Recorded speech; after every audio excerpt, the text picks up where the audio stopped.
부득이하게 남편의 애도로 이혼을 하게 된 실증적 사례를 가지고 입체적으로 원인을 규명해 볼까 합니다. 여명에서는 남편 덕을 볼 때 관성의 유무를 봐야 되겠죠. 그것도 정관을 가지고 있느냐, 편관을 가지고 있느냐에 따라 현저한 차이를 드러냅니다. 여자 사주에서 남편 덕이 들어오려면 1차적으로 정관을 가지고 있는 게 낫죠. 다만 주위 글자들에 의해서 방해를 받는다든가 훼손이 되면 안 됩니다. 그런데 이 사람 파주 팔자에서 천간을 봐도 관성이 안 보이죠. 지지도 없고요. 어떻게 있습니까? 배우자 궁에 정화라는 편관이 여기에 암장되어 있죠. 1차적으로 남편 덕이 없다는 것을 직감적으로 알 수 있는 부분입니다. 그것도 편관은 음양이 조화가 안 맞죠. 흐트러졌기 때문에 불안 요인으로 작용을 합니다. 그런데 이 사람 팔자에 가장 세력이 강한 육친이 뭔가를 보면 인수죠. 기토는 편인이죠. 무토는 정인이고요. 진토는 정인이죠. 미토는 편인이죠. 다시 말해서 인수가 태가하다는 뜻이죠. 그것도 혼잡돼 있죠. 이거는 무슨 뜻이냐면 인수가 과도하게 편간의 기운을 빼앗아 간다는 뜻을 담고 있습니다. 그거를 독이라 하죠.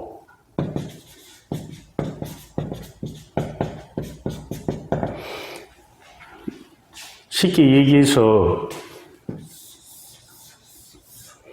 이게 편간이죠. 이분 사주에. 그런데 인수가 너무 강해서, 세력이 강해서 편간의 기운을 빼앗아 버리죠.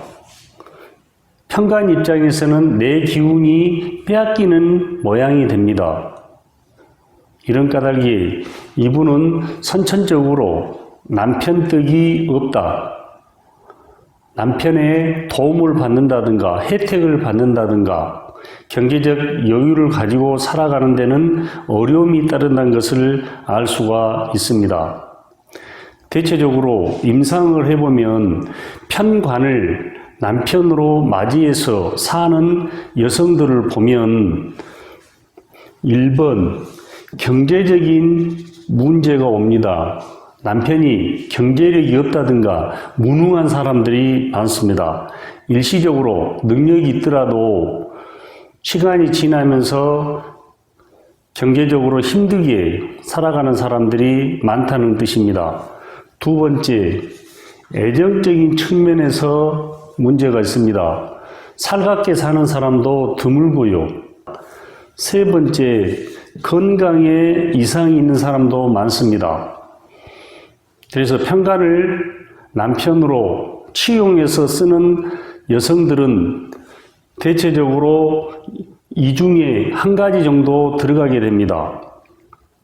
그런 까닭에 여명에서는 정관이 자리를 잘 잡고 있고 주위 글자들의 방해를 안 받는다면 남편 덕이 좋다고 추론하는 것도 이런 이유에서 그렇습니다.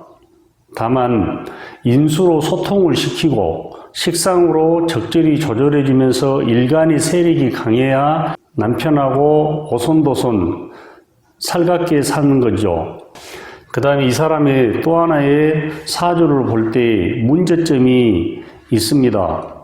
이 남편이 애도를 하게 된 원인을 제공해 주는 게 또 하나가 있는데 이분 사주에서는 수라는 기운이 안 보이죠. 수는 오장육부로는 신장 방광을 관장합니다.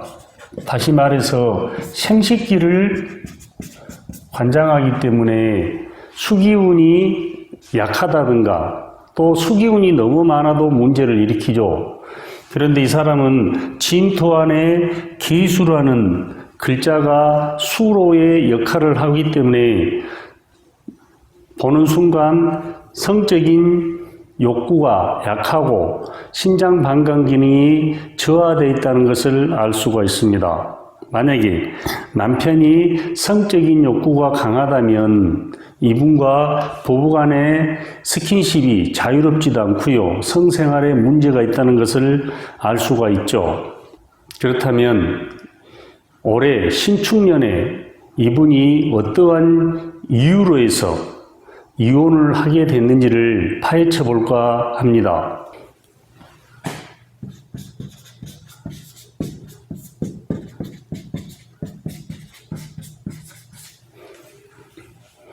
여러분들이 신축년을 볼 때 단순하게 신축년 보지 마시고요. 축토 안에 하늘의 기운인 지장간에 계신기가 있다는 것을 꼭 유념해서 살펴야 됩니다. 그래야 통변이 자유롭게 됩니다. 미시한 한 사람의 영역까지도 들여다볼 수 있는 정보를 제공해 주는 게 지장간의 움직임입니다. 그런데 이분이 신축년을 만나면 배우자궁인 미토와 충울하죠. 다시 말해서 미토 안에 정을기라는 기운이 있죠. 이들은 충으로 인해서 내부적으로 치열한 암투를 하게 됩니다. 다만 토의 충이기 때문에 봉충이기 때문에 충력은 약하지만 어쨌거나 충으로 부딪히기 때문에 그 충력을 감당해야 됩니다. 그 과정에서 많은 사건 사고도 일어나고요. 어려운 일에 봉착되기도 합니다. 그렇다면 이 사주에서 정화는 편관이죠. 계수는 식신이 되고요. 사주는 자연학입니다. 자연에서 태동돼서 인문학적으로 전환되기 때문에 자연의 흐름을 알아야 됩니다. 그래서 자연과학이라고도 하죠. 그렇다면 자연과학적으로 볼 때 물이라는 계수가 불이라는 정화를 꺼버리죠. 생극관계로 본다면 수가 화를 극을 하는 관계가 되죠. 그는 어떤 뜻이냐면 식신이 편관을 마구 두드러 패고 파괴시키기 때문에 남편을 때려버린다는 소리가 되잖아요. 그것도 배우자궁에서 충울하기 때문에 남편과 갈등이 온다는 것을 짐작할 수 있는 대목입니다. 여기에 대해서 신금은 을목을 극을 하죠. 을목은 오장육부 중에 간을 관장합니다. 그렇다면 이분이 부부간의 갈등, 이혼이라는 변수로 인해서 정신적으로 상당한 고통을 겪는다는 것을 알 수가 있습니다. 또 육신적으로 볼 때 을목은 뭐를 의미합니까? 편재죠. 일정 부분 돈도 나간다는 것을 의미하고요. 또 신축년에 축토가 신금을 생해주는 구조죠. 다시 말해서 신금이 세력이 강해지기 때문에 신금이 어디를 또 때립니까? 을목이라는 시지에 있는 천간을 그대로 때리기 때문에 정신적으로나 속마음적으로나 많은 어려움에 직면한다는 것을 알 수가 있죠. 한 단계 더 깊이 들어가면 축토를 유금이 그대로 끌고 당깁니다. 다시 말해서 유와 축은 피로에 의해서 삼합을 하죠. 반합이라 하죠. 유금이 세력이 상당히 강해지는 한 해입니다. 그는 경제적인 손실도 일어나고요. 다양한 인간관계 갈등도 일어나고요. 음해모함을 당하다든가 또 정신적으로 힘든다는 것을 알 수가 있죠. 여기에 대해서 이분의 사주를 한 단계 더 깊이 들어가서 지장간의 흐름을 들춰보겠습니다. 이 을목이 편재죠. 그런데 옆에 있는 겁지하고 울경을 합을 하죠. 그 말은 다시 말해서 남몰래 형제나 경쟁자, 동료들한테 돈을 빼앗긴다는 시그널도 됩니다. 이 사람이 돈 거래를 한다면 받을 수 없다는 마음가짐을 해야 됩니다. 또 경쟁자들이 숨어서 움직이기 때문에 조심해야 되겠죠. 운이 좋을 때는 이 사람이 좋은 우운이지만 운이 나쁠 때는 바로 뒤통수를 떼고 음해하고 배신한다는 것을 아셔야 됩니다. 그런데 이 사람의 가정에 대한 흐름을 볼 때는 이 계수가 자식이죠. 특히 식신을 쓰기 때문에 아들에 해당하죠. 그런데 어디로 돼 있습니까? 정인 안에 계수가 있죠. 이 사람한테 계수는 가장 유용한 글자죠. 활용도가 가장 높은 글자인데 아쉽게도 진토 안에 있고요. 또 주위 글자들이 인수로 포진되어 있죠. 그거는 여명에서는 인수가 태가하면 식신을 그대로 파괴시키기 때문에 억제이기 때문에 살아가면서 자식 걱정할 일들이 일어난다는 암시가 됩니다. 유념하셔야 됩니다. 그래서 이 사람이 나한테는 정말로 애지중지한 자식이나 자식이 성장하면서 엄마의 마음을 아프게 한다는 뜻을 가지고 있습니다. 또 이분이 성품이 어떻게 돼 있어요? 신미일주죠. 신금이란 속성은 날카롭죠. 맺고 끊임이 정확하죠. 사무라이 정신도 가지고 있죠. 그런데 주위에서 진토나 미토나 무토나 기토나 신금으로 에너지가 몰려있죠. 그것도 진토와 유금이 합을 하죠. 육합을 해서 유금의 세력도 굉장히 강하죠. 그 뜻은 이 사람이 굉장히 강한 사주라는 것을 알 수가 있습니다.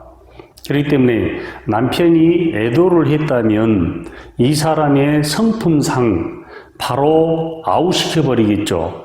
그것도 인수가 강하기 때문에 도덕적으로나 굉장히 그는 행위에 대해서 용납할 수 없는 사람이죠. 그렇다면 이 사람을 한 단계 더 들어가서 어떻게 재산을 증식시켰는지 어떤 직업적 성향을 갖는지를 분석해 드리겠습니다. 먼저 직업적인 분야를 볼 때 이 사람이 진토 안에 을목과 계수가 서로 상호작용을 하죠. 그 뜻은 계수는 식신이고 을목은 편재죠. 근데 어디 안에 있습니까? 정인 안에서 서로 피로 의해서 움직이죠. 일간을 중심으로. 그렇다면 물이 필요한 사주이기 때문에 업상대체로 물과 관련된 업종을 선호하겠죠. 우주 만물은 촉근이론이라 하는데 끌어당긴 힘이 있습니다. 끊임없이 진동하고 파동하면서 한 사람의 운명에 영향을 미칩니다. 이런 까닭이 사주를 입자로 생각해야 됩니다. 살아있는 생명체로 봐야 사주를 쉽게 보고 전체가 한눈에 들어오게 됩니다. 그렇다면 이 사람은 지장간 안에서 식신생재를 하기 때문에 을목은 또 뭐예요? 초목이죠.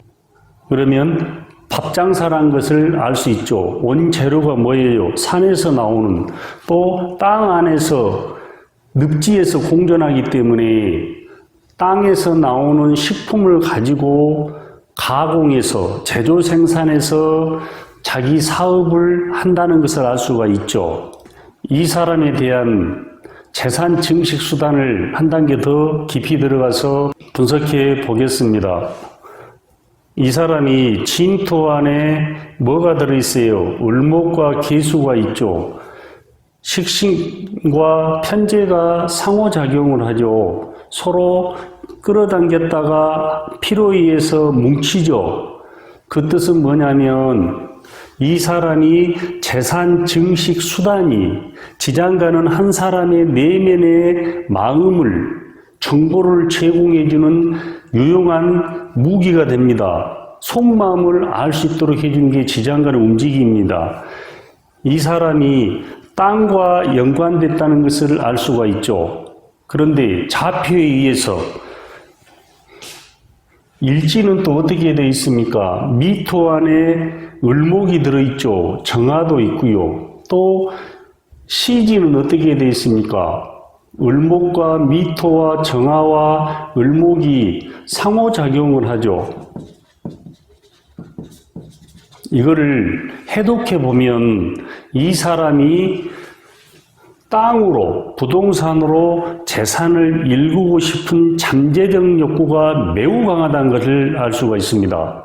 그런데 여러분들이 유념해야 될 게 같은 토라도 미토와 진토와 술토와 축토는 전혀 다릅니다. 이 사람의 진토를 보면 진토는 뭐예요? 물을 머금고 있기 때문에 이 사람이 을목은 또 나무죠. 초목이죠. 그렇다면 물과 가까운 얕은 야산이라는 것을 알 수가 있죠. 앞에는 하천이라든가 물이 있다는 것을 암시하고 있죠. 또 이쪽으로 넘으면 미토는 뭡니까? 을목은 초목이고요. 미토는 구역 정리가 잘 된 도로라는 걸 알 수 있죠. 넓은 도로는 아니죠. 또 정화는 인간이 만든 불이죠. 조명이죠.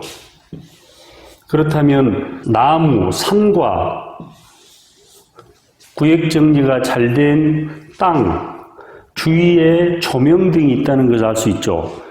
그 뜻은 사람의 왕래가 빈번한 땅에서 이 사람이 외식업을 하고 있다는 뜻을 가지고 있습니다.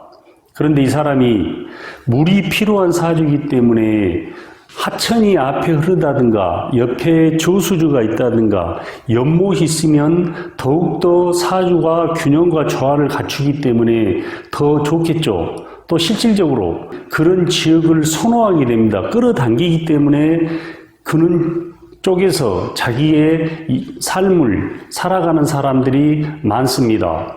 여러분들이 사주팔자의 해석을 잘하려면 유념해야 될 부분이 있습니다.